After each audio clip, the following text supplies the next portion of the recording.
Assalamualaikum warahmatullahi wabarakatuh. Di sini saya akan mempresentasikan tentang praktikum rekayasa perangkat lunak. Saya dari Abdurrahman Hanif dari TPS 49. Di sini saya mengangkat judul Rancangan Sistem E-commerce untuk meningkatkan penjualan jam tangan pria di toko Istana Jam. Langsung saja. Tujuan modul. Adapun yang menjadi tujuan masalah dari pembuatan sistem e-commerce adalah menerapkan teori dari mata kuliah rekayasa perangkat lunak (RPL). Mendalami dan mengerti aspek-aspek perancangan sistem berbasis teknologi informasi secara terintegrasi. Menetapkan skrum dalam merancang sistem e-commerce. Membuat dokumentasi perancangan sistem sampai detail desainnya. Mempelajari studi kasus perkembangan e-commerce untuk dibuat rancangannya dengan mengacu kebutuhan stakeholdernya. Deskripsi fungsional. Fitur-fitur yang kami berikan dan kami bangun adalah yang pertama, pendataan jam tangan. Sistem harus dapat menyimpan data jam tangan di dalam database. Sistem harus dapat menyimpan data supplier jam tangan di dalam database. Pendataan pelanggan. Sistem harus dapat menyimpan data pelanggan. Perbaikan jam tangan. Sistem harus dapat menyampaikan data antrian servis untuk pelanggan servis transaksi jual beli online. Sistem harus dapat menyampaikan data penjualan dan pembelian jam tangan. Sistem memiliki fitur PO atau pre-order dalam pembelian jam tangan dan dapat menyampaikan data PO. Sistem dapat terintegrasi dengan beberapa bank dan beberapa smart money. Sistem dapat mengecek pembayaran melalui manual transfer lewat bank secara otomatis. Sistem dapat terintegrasi dengan pihak pemilik jasa pengiriman lokal. Sistem dapat tracking number atau nomor resi yang terhubung dengan database jasa pengirim lokal. Sistem dapat cek biaya pengiriman. Yang terakhir adalah layanan pelanggan atau fitur tambahan untuk pelanggan. Yang pertama, sistem menyediakan forum penghobi jam tangan atau kolektor. Sistem menyediakan voting jam tangan yang akan di PO setiap bulannya. Sistem menyediakan fitur untuk membuat undian hadiah bagi para pelanggan. Deskripsi non-fungsional. Fitur yang terkait dengan sistem yang dibangun adalah customer harus bisa sign up atau sign in menggunakan sosial media mereka, Facebook atau Google. Customer bisa subscribe aplikasi guna memberitahukan kepada customer apabila ada produk atau berita terbaru terkait produk atau aplikasi. Customer dapat melakukan pembelian tanpa sign up atau sign in terlebih dahulu. Diberikan notifikasi via email jika ada pembelian baru yang masuk. Diberikan notifikasi via email setiap jam 6 untuk status pengiriman produk. Lokasi terakhir pengiriman akan dikirim via email. Diberikan live chat di dalam aplikasi untuk berkomunikasi langsung dengan customer service. Diberikan live chat dalam aplikasi untuk berkomunikasi langsung dengan customer service. Sekian presentasi dari saya. Selanjutnya akan dilanjutkan oleh teman saya. Wassalamualaikum warahmatullahi wabarakatuh.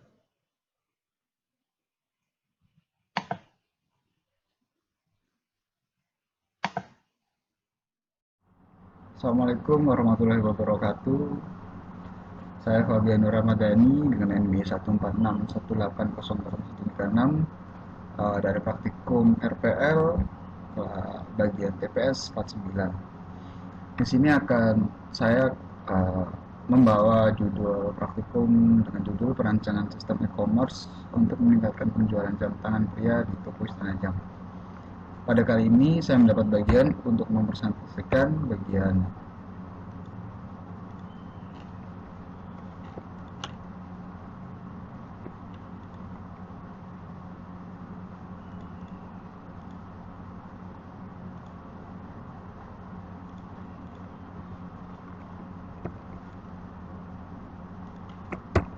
ya.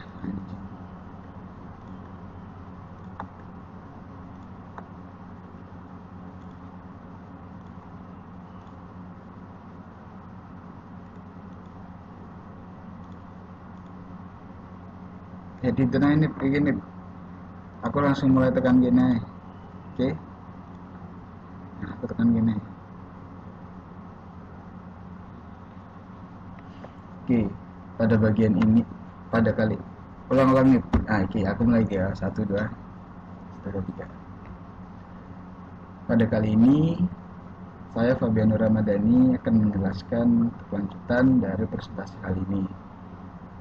Saya akan menjelaskan tentang aspek DSS. Dalam aplikasi ini, kita menggunakan DSS dengan tipe DSS aktif, di mana DSS tipe ini dapat memberikan decision atau pemilihan keputusan melalui perhitungan dan validasi di dalam program. Nah, DSS pada aplikasi ini kita gunakan pada bagian atau fitur di layanan pelanggan atau fitur tambahan untuk pelanggan yang pada bagian sistem menyediakan voting jam tangan yang akan di pre-order untuk setiap bulannya. Nah, untuk penjelasan sederhana DSS seperti gambar berikut. Oke, kita lanjut. Selanjutnya adalah bagian rekap aktor dan fungsional.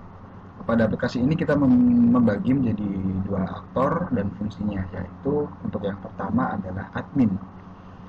Untuk aktor admin adalah orang yang bertugas untuk memiliki akses dan melakukan operasi pengelolaan data sistem e-commerce penjualan jam tangan. Dia juga memiliki hak akses untuk memproses transaksi dan semua fitur di dalam aplikasi.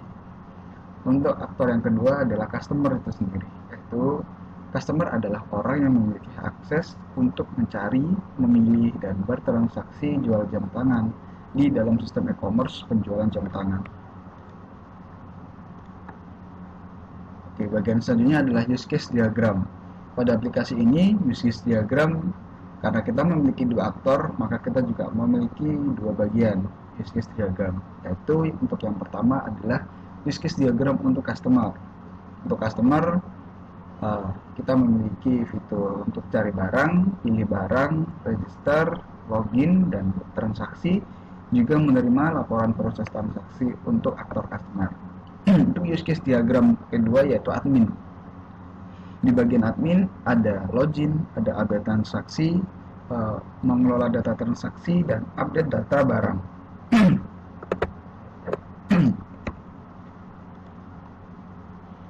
Oke, bagian selanjutnya adalah activity diagram. Untuk activity diagram ini di bagian admin dalam mengelola data. Coba saya jelaskan bahwa dimulai dari start, yaitu admin melakukan login, lalu diteruskan ke sistem, di mana di situ ada validasi. Jika benar, maka diteruskan ke database untuk dieksekusi dan kembali ke sistem dengan menampilkan menu admin. Nah, selanjutnya akan diteruskan ke admin, yaitu akan memunculkan menu untuk kelola data dan admin akan memilih menu kelola datanya. Nah, untuk selanjutnya adalah diteruskan ke sistem, yaitu admin akan request menu kelola data apa dan akan dieksekusi ke database dan akan menampilkan menu kelola datanya. Selanjutnya adalah admin mengisi kode transaksi dan akan diteruskan ke database dan lalu akan menampilkan data yang akan diganti atau ditambah. Nah, untuk proses selanjutnya adalah admin ternyata merubah data. Untuk proses merubah data selanjutnya adalah diteruskan ke sistem dan mengupdate data jam tangan. Di situ akan ada validasi, di mana jika batal maka akan kembali, dan jika disimpan akan diteruskan ke database dan data akan diupdate. Untuk activity diagram selanjutnya adalah di bagian customer transaksi atau transaksi customer.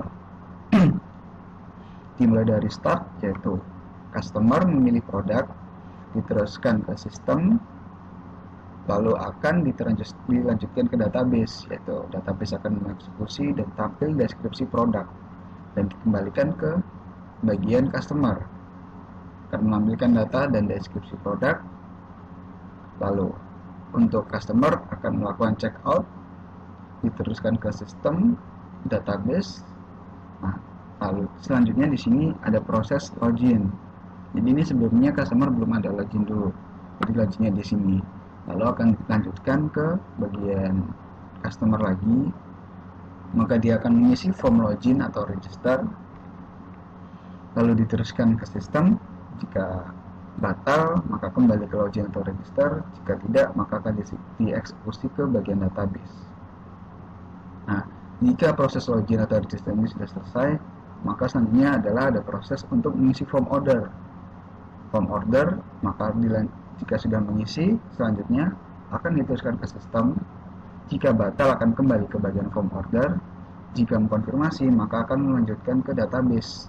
Akan dieksekusi datanya, lalu dikembalikan ke bagian sistem, proses pembayarannya, lalu menampilkan transaksi pembayaran di bagian customer. Nah, jika dalam proses pembayaran ini ternyata sukses, maka akan ada proses pengiriman dan selesai. Selanjutnya, sequence diagram. Pada sequence diagram yang pertama ini adalah bagian login dan menampilkan menu pertama. Untuk bagian login kali ini adalah bagian login customer, yaitu untuk proses yang pertama adalah mengisi username password, lalu bagian kontrol login itu untuk validasi user, dan diteruskan ke bagian ketiga yaitu data user. Di sini ada validasi. Jika username atau password salah, maka akan memunculkan pesan username password salah. Jika tidak, maka menampilkan menu, lalu dikembalikan ke customer untuk ditampilkan menu customer. Selanjutnya adalah untuk menampilkan data barang bagian customer. Untuk aktivitas pertama yaitu menampilkan menu. Untuk yang kedua adalah memilih form cari barang. Terus yang ketiga, proses yang ketiga adalah memasukkan kata kunci barang yang ingin customer cari. Di sini akan ada validasi, di mana jika barang tidak ditemukan, maka akan menampilkan pesan barang kosong atau barang tidak ditemukan. Jika barang ternyata ada, maka mencari barang. Menampilkan data barang jika barang ada. Lalu selanjutnya adalah kembalikan ke customer untuk menampilkan data barang, dan data barang akan tampil. Untuk selanjutnya adalah bagian pembayaran. Untuk yang pertama adalah memilih data barang, lalu ke menu pembayaran, pilih pembayaran. Jika ingin pembayaran tunai, di sini ada pemilihan pembayaran tunai. Lalu selanjutnya akan mencetak struk, dan struk pembayaran diteruskan ke customer. Jika ada pembayaran debit, maka melakukan pembayaran debit, lalu mencetak struk, dan struk pembayaran diteruskan ke customer. Selanjutnya adalah bagian admin. Bagian admin ini yang pertama adalah menampilkan menu, lalu untuk memilih update, lalu memilih cari barang, dan mengupdate data barang. Lalu proses selanjutnya adalah barang terupdate dan dikembalikan lagi ke bagian admin, yaitu menampilkan data barang berhasil diupdate. Untuk sequence diagram selanjutnya adalah menampilkan data transaksi. Data transaksi akan tampil, lalu yang selanjutnya adalah memilih laporan data transaksi. Selanjutnya data transaksinya akan keluar dan akan dikembalikan ke bagian admin untuk ditampilkan data transaksinya berupa laporan. Nah, ini adalah bagian kelas diagram. Kelas diagram kita dibagi menjadi 13 tabel yang masing-masing berelasi. Di sini ada tabel kategori, pesanan, pengiriman pesanan, ada pesanan detail, ada barang, supplier, stok barang detail, sis user, pelanggan, pro, dan stok barang return, juga pegawai. untuk desain database sepertinya gambarnya sama seperti kelas diagram ya, untuk relasinya juga sama. Seperti itu dari saya, Fabiano Ramadhani. Saya lanjutkan ke bagian selanjutnya. Terima kasih. Assalamualaikum warahmatullahi wabarakatuh. Saya Dila Rida Rezeki dengan NBI 1461800-143. Di sini saya akan melanjutkan pembahasan dari teman saya, dan selanjutnya ini mengenai desain database. Di sini kami menggunakan database SQL Server dan membuat databasenya seperti ini. Di sini ada beberapa tabel. Tabel yang pertama adalah tabel pegawai untuk pegawai dari toko jam Istana Jam sendiri, kemudian ada stok barang, lalu ada detail dari stok barang juga ditampung, kemudian ada supplier yang menyetok barangnya, dan ada tabel barang sendiri. Di sini tabel barang berguna untuk mengakumulasi semua barang. Kemudian di barang ini ada kategori barangnya, di sini juga ditampung dalam tabel sendiri. Lalu ada tabel pesanan untuk pemesanan jam, lalu ada pesanan detail untuk pesanan apa aja yang dipesan, detail-detailnya ditampung di sini. Lalu ada tabel pengiriman pesanan. Di sini tabel ini menampung kapan barang itu dikirim.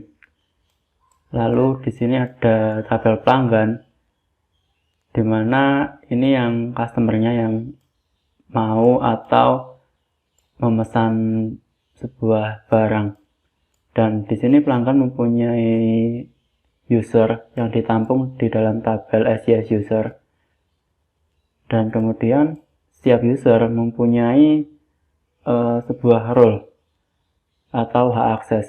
Di aplikasi kami ini atau di perancangan kami ada beberapa role, diantaranya role pegawai, kemudian role supplier, kemudian ada role admin untuk pemilik usaha toko jam ini, kemudian ada role pelanggan untuk pelanggan yang akan membeli jam tersebut. Kemudian ini ada satu lagi tadi lupa, yaitu stok barang return.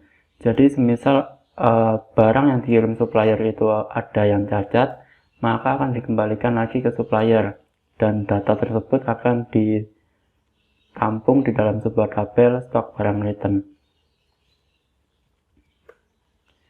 Kemudian selanjutnya ada ERD atau Entity Relational Diagram. Nah, di sini ada entitas kategori yang mempunyai atribut nama kategori sama kategori ID, dan mempunyai relasi many to many sama barang. Jadi setiap barang itu bisa saja mempunyai banyak kategori, dan setiap kategori bisa saja mempunyai banyak barang. Dan di barang sendiri mempunyai atribut barang ID, nama barang, harga satuan, dan jumlah. Lalu barang juga mempunyai sebuah relasi dengan supplier. Relasinya one to many, di mana one untuk supplier dan many untuk barang. Jadi satu supplier bisa mengirim banyak barang, dan banyak barang itu hanya bisa disuplai oleh satu supplier. Supplier sendiri mempunyai beberapa atribut, yaitu supplier ID, nama supplier, dan NPWP.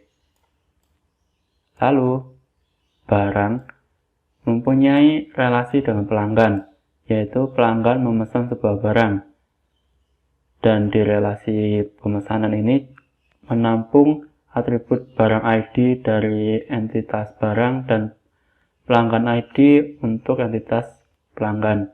Lalu di sini dia juga mempunyai primary sendiri, yaitu pemesanan ID. Relasi antara barang dengan pelanggan itu many to many, yaitu setiap pelanggan bisa memesan banyak barang, dan setiap barang bisa dipesan oleh banyak pelanggan. Di pelanggan ini ada beberapa atribut, yaitu pelanggan ID, nama pelanggan, jenis kelamin, alamat, email, dan nomor telepon. Kemudian di sini juga ada entitas pegawai, di mana pegawai di sini berfungsi untuk mendata setiap barang yang akan dikirim ke pelanggan. Pegawai di sini tugasnya adalah untuk menjadwalkan di mana pengiriman barang ke pelanggan itu kapan. Nah, pegawai di sini juga memiliki atribut yaitu pegawai ID sebagai primernya, kemudian jenis kelamin, nama pegawai, NIK, dan alamat. Lalu selanjutnya adalah struktur tabel. Di tabel-tabel yang tadi mempunyai strukturnya sendiri-sendiri. Sebagai contohnya ini SIS user, ada kolom user ID berdata tipe integer, kemudian role ID integer, username varchar, password varchar, is active bit, read by varchar, read date time, modified by varchar, dan modified date time. Di sini hampir setiap tabel mempunyai kolom is active, created by, created date, modified by, dan modified date. Di sini fungsinya adalah untuk misal ini is active. Is active ini berfungsi untuk mengetahui bahwa data ini itu aktif atau enggak. Misalnya user mempunyai is active 1, di mana berarti user itu aktif atau bisa digunakan. Sedangkan jika diisi is active sama dengan false atau 0, maka user itu tidak bisa digunakan. Lalu created by ini dibuat oleh siapa? Biasanya akan diisi dengan sistem. Kemudian created date tanggal dibuatnya. Kemudian ada modified by, di mana jika data dari SIS user ini diubah, maka akan ditampung ke kolom modified by oleh siapa dia dirubahnya. Kemudian ada modified date, kapan, tanggal berapa dia dirubahnya. Kemudian di sini ada tabel supplier, mempunyai kolom supplier ID dengan data tipe integer, user ID integer, nama supplier, varchar, npwp, varchar, npwp URL, varchar, is active bit, created by, created date, modified by, dan modified date. Itu juga dengan role selanjutnya, dengan tabel role selanjutnya. Dia mempunyai kolom dan data tipenya seperti ini, lalu tabel pegawai, kemudian tabel pelanggan, lalu tabel barang, kemudian tabel kategori, dan tabel pesanan. Lalu selanjutnya tabel pesanan detail mempunyai kolom seperti ini dan data tipenya seperti ini. Dan pengiriman pesanan, lalu ada stok barang detail, dan terakhir stok barang return. Kemudian ini prosedur input yang kami buat, yaitu di sini ada prosedur buat tambah barang yang berisi kategori ID, nama barang, harga satuan, dan jumlah.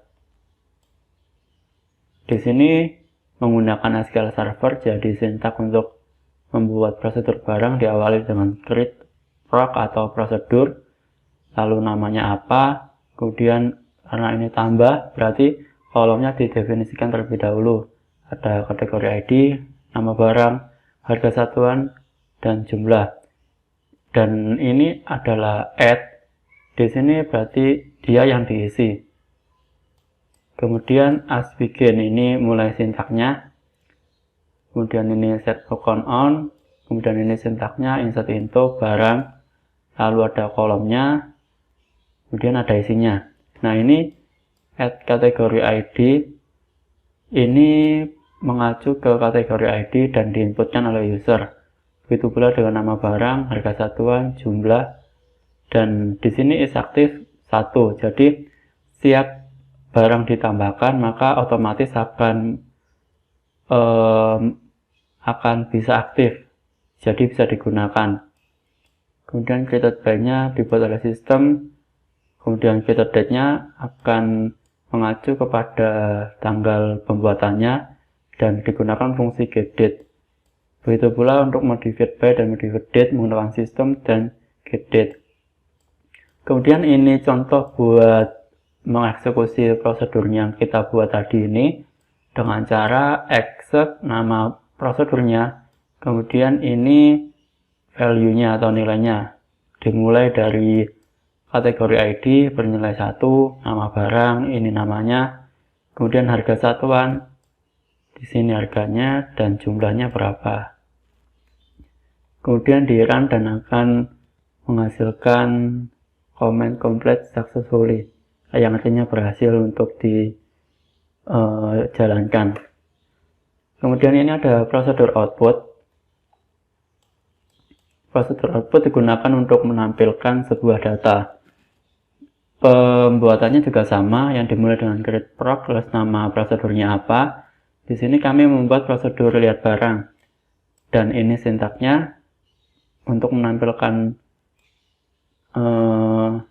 beberapa tabel, yaitu ada tabel barang, kemudian tabel kategori. Yang diselect atau yang ditampilkan itu nama barangnya, kemudian nama kategorinya, jumlah barangnya, dan harga satuan barangnya. Kemudian ini adalah sintak untuk memanggil prosedur yang telah kita buat ini tadi dengan nama prosedur lihat barang. Except prosedur lihat barang. Kemudian akan tampil sintak yang telah dibuat ini tadi, yaitu ada nama barang, kategori, stok, dan harga satuan. Kemudian ini ada navigasi dari aplikasi atau perancangan sistem yang kami buat. Di sini ada navigasi terletak pada header, dan ini merupakan title-nya atau nama tokonya, yaitu Istana Jam. Kemudian ada menunya, yaitu menu wanita, pria, anak, dan setiap menu ini mempunyai submenu sendiri.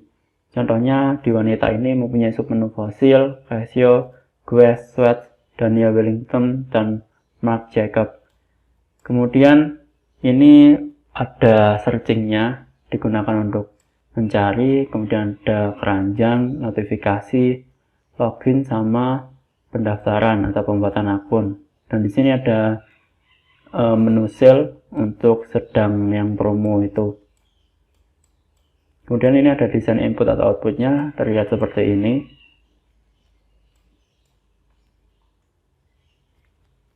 Kemudian yang terakhir adalah desain output di kertas.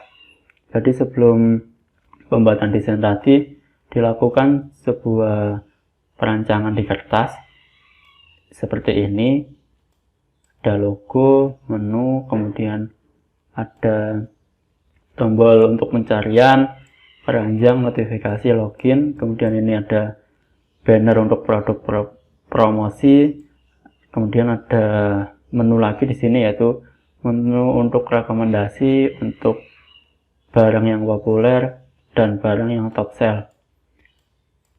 Di sini ada gambar-gambarnya, kemudian di bawahnya ada list produknya apa saja. Ya, cukup sekian dari kelompok kami. Jika ada kesalahan kata atau penjelasan yang kurang, kami memohon maaf yang sebesar-besarnya. Wassalamualaikum warahmatullahi wabarakatuh.